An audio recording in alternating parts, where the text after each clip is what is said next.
Neymar junior যুবরাজ আবার ফিরে এসেছেন, তার জন্য হয়তোবা ইতিহাসটাই অপেক্ষা করছে। কারণ নেইমার হয়তোবা মনে মনে বিশ্বাস করেছিল যে এটাই তার জীবনের শেষ গল্প না, এটাই তার জীবনের শেষ সত্য না। অনেকেই হয়তোবা জাস্টিফাই করতে চাইবেন যে পিআর প্রেশার কিংবা কমার্শিয়াল ইম্প্যাক্টের কথা চিন্তা করে কার্লো আনচেলত্তি হয়তোবা প্রেশারাইজড হয়ে নেইমারকে ডেকেছেন।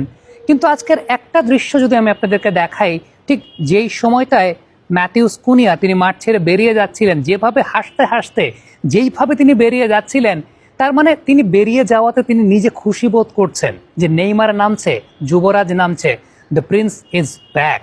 এই জায়গাটাই বোঝা যায় যে এই দলটা নেইমারকে কতখানি ওন করে।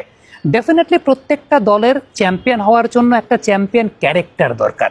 প্রত্যেকটা দলের চ্যাম্পিয়ন হওয়ার জন্য কিংবা প্রত্যেকটা দলের বড় আসরে ভালো করার জন্য একটা ইনফ্লুয়েন্স দরকার। নেইমার ব্রাজিল দলটার সেই ইনফ্লুয়েন্স, সেটা আমরা সবাই জানি। 2014 বিশ্বকাপে জার্মানির সঙ্গে ম্যাচে না থাকার পর এটার ইম্প্যাক্টটা কি হয়েছিল সেটা আমরা প্রত্যেকেই জানি। 2022 বিশ্বকাপের কথা যদি বলি, ব্রাজিল যদি টাই ব্রেকারে হেরে না যায় ওই ম্যাচটা ক্রোয়েশিয়ার সঙ্গে, হয়তোবা ওই টুর্নামেন্টটাও ব্রাজিল সেমিফাইনাল পর্যন্ত যেতে পারে। You never know. নেইমার কখনোই ব্রাজিলের হয়ে খারাপ খেলেন নাই। আপনি কখনো বলতে পারবেন না যে নেইমার যতগুলো ম্যাচ বা যতগুলো টুর্নামেন্টে ব্রাজিলের হয়ে তিনি খেলেছেন, তিনি কখনো খারাপ খেলেছেন।